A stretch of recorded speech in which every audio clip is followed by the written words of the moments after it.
Ẹ̀yin ayé, ẹ̀yin èèyàn.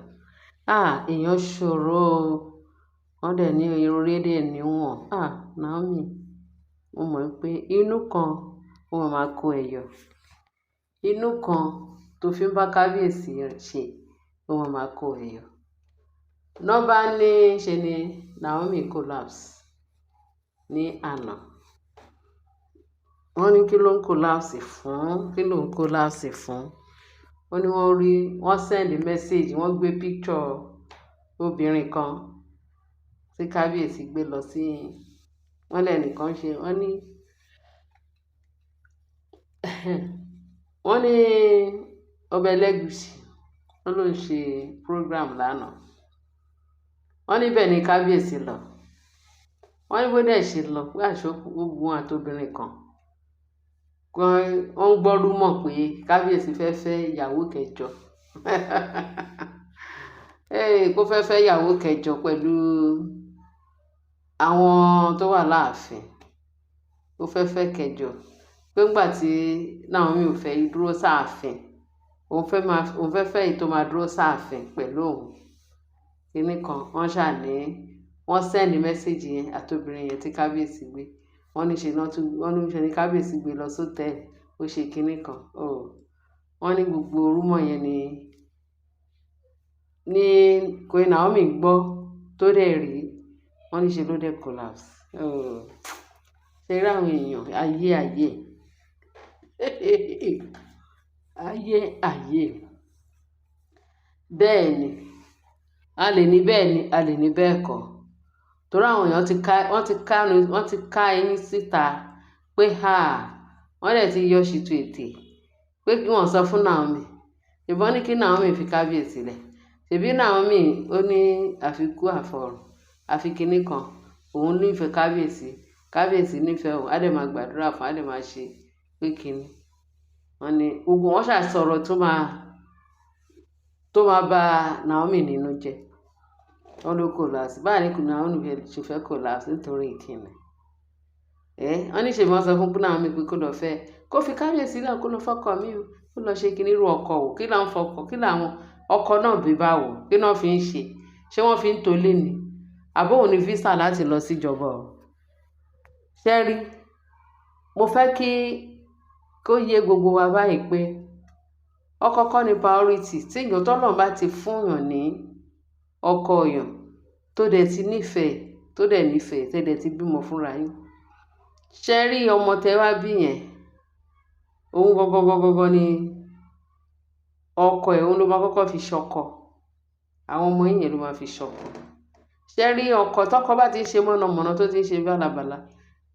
kíákíá ẹ̀yà tètè pàtì sẹ́gbẹ̀ẹ́ kan. Kó má lọ ṣe kíni, kó má lọ pa yín dànù. Torí bẹ́ẹ̀ ni àwọn ọkùnrin tó wà ń tà, àwọn ọkùnrin àti tó wà ń tà àti tó wà ń lé àti gbogbo ọkùnrin, àfi k'Ọlọ́run kó gbà wá nù. K'Ọlọ́run má jẹ́ ká rógun discouragement lórí àwọn ọkùnrin, àwọn ọkọ wa. Ó kọ́ ni kábíyèsí tó sọ pé ó tún fẹ́ ìyàwó kẹjọ. Ṣé Naomi ò ti mọ̀ pé ọkọ wọn pé womanizer ni? Ọ̀pọ̀ bó ṣe fẹ́ Naomi tó jẹ́ pé òun nìkan ló wà lọ́wọ́ kábíyèsí, kí àwọn olórí tó pera wọn túláàsì tán fọkọ́lẹ̀ tán sáré wá sí ọ̀dọ̀ kábíyèsí páwọn náà fẹ́ di olórí tọ́lọ́run ò pè wọ́n, tọ́lọ́run kò sáìnì pẹ̀lú wọn pé wọ́n máa di olórí láyé wọn. Wọn ò ṣe yẹn. Naomi tí kábíyèsí fẹ́ ní ṣùlọ́kà tó fẹ́ pé at the end of the day wọ́n ní queen ní wọ́n lọ́ọ̀ tí hàn dènà pé queen ní Ilé Ifẹ̀ ni lọ́dọ̀ kábíyèsí. Wọ́n wá ní àwọn náà tún ṣe okùnfà tí Naomi wọ́n fi ti Naomi kúrò lákọ̀ọ́kọ́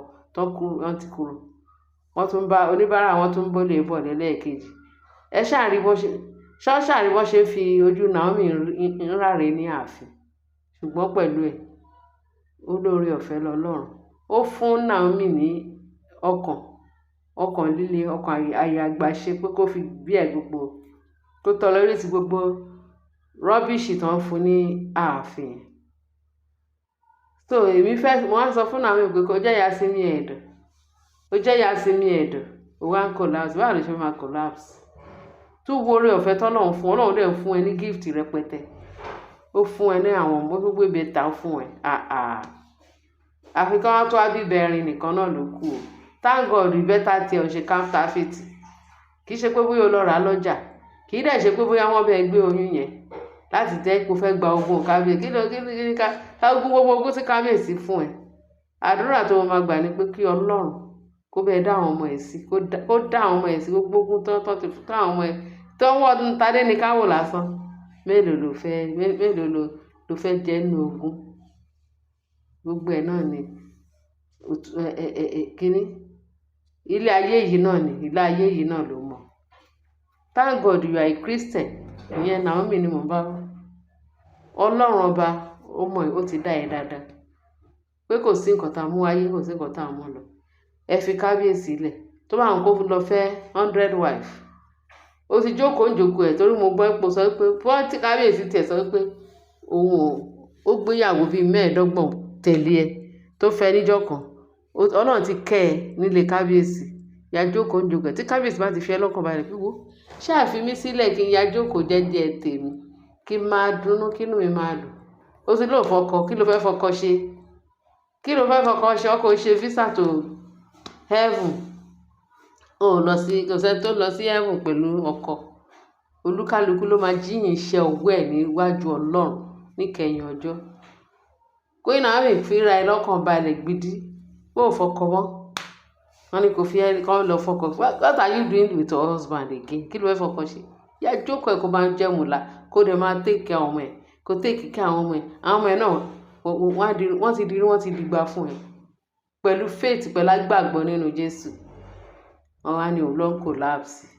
kí ló fẹ́ fi collapse ṣe ayé collapse nù ní dà collapse bí nítorí ta tí kábíyèsí wá sọ pé òun fẹ́ fẹ́ yàwó mi jẹ́ kó lọ fẹ́ bí nǹkan ó ṣàrí nǹkan tójú ẹ̀ rí kó dẹ̀ jẹ́ kó dúró sí ọ̀dọ̀ ẹ̀ dúró sí ibi tó fi ẹ́ sí jẹ́jẹ́ ǹjẹ́ ìgbà tó kì í ṣe àwọn alábọ̀dó lórí alábọ̀dó ni máa gbé wọn tó wáyé pé wọ́n ní iṣẹ́ gidi lọ́wọ́ wọn ní máa kúlé ogun ológun wọn ní máa kúlé ogun kábíyèsí tó yẹ kó wọn ní tẹ́ lọ́rùn tó yẹ kó jókòó ní jókòó ọlá ńlá kó máa sinmi kó ní kábíyèsí ẹ ṣáà máa jọba lọ́nṣọ́ ìjọ tó bá sọ pé o fẹ́ súnmọ́ mi you are welcome ìjọ tó bá sọ pé o fẹ́ mú mi jáde àjọ jáde tó wá lè jẹ́ pé Kẹ́hìndé ló tún fẹ́ gbé jáde lénìí it's good because ìwọ tó rí ilé olórogún tó torí bọ̀ mo mọ̀ pé Naomi kò torí bọ̀ torí òun ti wà pure tiẹ̀ gbogbo èèwọ̀n ẹ̀ ní pé tí kábíyèsí bá tiẹ̀ fẹ́ yàwó kò ní fẹ́ àwọn ìyàwó túláàsì wọ́n máa bá wọn lé òun máa dìyálé fún wọn ṣùgbọ́n àwọn tó ṣẹ̀yẹ̀ dé tó jẹ́ pé wọ́n sáré wá lọ́sàn-án ogun tó ní àwọn fẹ́ gba ipò lọ́wọ́ kábíyèsí lọ́ fẹ́ gba ipò lọ́wọ́ Naomi torí ẹ̀ ní Naomi ṣe nǹkan wò wọ́n ràn dídá sí Naomi kò ní nǹkan tó fẹ́ fi wọ́n ṣe kò fẹ́ bá wọn jà live and let live ni Naomi ń ṣe fún olúkálùkù wọn ẹ̀sìgbà tọ́lẹ̀ sọ pé kó fòkó níṣó dídá sí Naomi ò ní problem pẹ̀lú kábíyèsí kò sọ pé òun fẹ́ kábíyèsí kò dẹ̀ fẹ́ sọ pé òun ò ní dúró ti kábíyèsí ṣùgbọ́n nígbà tó jẹ́ pé àwọn tó dẹ̀ ju òun lọ tọ́hún lè jẹ́ kó òun gbádùn torí ẹ̀lẹ́ni ẹlẹ́ni ṣe wá yìí rẹ̀ pa àbí kí n dúró jẹ́jẹ́ tèmi ní Àkúrẹ́ àbí kí n ṣe gbá pàṣẹ kábíyèsí rẹ̀ rí nǹkan kan ṣe sí tó dẹ̀ dúró sí Àkúrẹ́ tó dẹ̀ dúró sí Ifẹ̀ palace tí kábíyèsí kò dá àwọn oníṣẹ́ ibi lẹ́kọ̀ọ́ pé kán yé disturb ẹ̀ so fi wọ́n lẹ̀ tí kábíyèsí wá sọ pé òun fẹ́ yàwó jẹ́ kó lọ fẹ́ náà ìwọ jókòó ẹ̀ wọn ò ní ẹnìkan lè wá gbà yí ẹnìkan lè wá gba ipò ẹ̀ nílẹ̀ kábíyèsí ó ti di queen náà àdúkọ́ tí mo nídìí fún ẹni pé kó máa gba àdúrà tó yẹ kó ṣe àdúrà nìkan ni kó fi ṣe number 1 tó máa fi di ara ẹ̀ lámùrè tó máa fi di àwọn ọmọ ẹ̀ lámùrè gbogbo àwọn tí kábíyèsí lọ ń fẹ́ yẹn tó sọ pé kí gbogbo wọn máa bulẹ̀ lẹ́ẹ̀kan náà gbà tó bá rí ẹ̀ wọ́n máa fi ọ̀wọ́ tiẹ̀ máa wọ̀ ẹ́ ṣó yí ẹ Naomi my dear God will bless you báwo bó jẹ́ pé àwọn olórí àwọn kan náà àwọn oníṣẹ́ ibi tán lọ plan gbogbo kìíní yẹn tán send ẹ̀ wá fún ẹ pé wá wò kábíyèsí ti fẹ́ yàwó mi ó ti fẹ́ ṣe ṣòwò sọ pé olóòfẹ́ ṣòwò sọ pé kiri ó máa disappoint wá ní o tó bá ayé disappointment ò ní dà ìwọ ṣáà máa wò tí ìwọ máa gbàdúrà ọlọ́run tó ń bẹ rìnrìn àjò ẹ láti ìjọ yìí ó yìí wà ń bẹ ó yìí ń bẹ rìn má wulẹ̀ já pátá ọlọ́run àtọ́jú àwọn ọmọ ẹ àwọn ìbẹ́ta tọ́lọ́run ti ẹ̀ fún ẹ is that not wonderful ẹ̀yin ò ti tó láti sọ ikú lúwa adúpẹ́ lọ́wọ́ ẹ ọkàn mi balẹ̀ fi kábíyèsí ilẹ̀ kó lọ fẹ́ ìyàwó ó jẹ́ pé ó máa fẹ́ mẹ́rin mọ́ ètò wà ní ètò tó ẹ kó gbé lọ sótẹ́ẹ̀lì bí rọ́ ni bí òótọ́ ni ìwọ ṣáà gẹ́ẹ̀tì pé wọ́n kàn ń scam ara wọn ni kò sí ìtò kọ ìparí kó òyìn ọ̀ṣì tí ìwọ ṣáà máa jẹ kó máa gbàdúrà fáwọn ọmọ ẹ èrè ẹ lọ́jọ́ iwájú èrè ẹ sìnsìn òun ni àwọn ọmọ yẹn tí kábíyèsí ìwà tí kábíyèsí bí kí ló fẹ́ fi kábíyèsí rẹ̀ ó bá fẹ́ bẹ́ẹ̀ tọ́jú ìyẹn ó fẹ́ bá kábíyèsí ó fẹ́ bẹ́ẹ̀ tọ́jú kábíyèsí ìjọ tó bá kábíyèsí bá wá sọ́dọ̀ ìwọ náà gbà pé ìjọ àwọ̀ ẹ̀kọ́ bàbá àwọn ọmọ mi nǹkan tó máa fi kábíyèsí ṣe nìyẹn owó ẹjọ́ jàre ẹ̀yin èèyàn mi sọ́tẹ́lẹ̀ kẹjọ wọ́n fi eléyìí pé kí wá fi sí etí ìgbọ̀nyín kẹ́yìn náà lè mọ bó ṣe ń lọ ṣòye wà bá share kẹ́ bá like kẹ́dẹ̀ bá wa subscribe kẹ́ bá fi tó kù sí comment section ẹ ṣé gan Queen Naomi insurance cover ọlọ́run á wù ẹ́ ọlọ́run á bẹ̀ wọ àwọn ọmọ ẹ̀ àwọn àwa náà àwa olólùfẹ́ ẹ̀ kú òní jí wa parun ní sọ alọ́jọ́ àbọ̀ ọlọ́run á dájú lórí wa débi agbára ẹ̀jẹ̀ Jésù ayọ̀lá máa fi máa gbọ́ra wa Jésù Olúwa wa àmín ẹ ṣé gan bẹ́ẹ̀ ṣe ń tẹ́tí sí wa bye.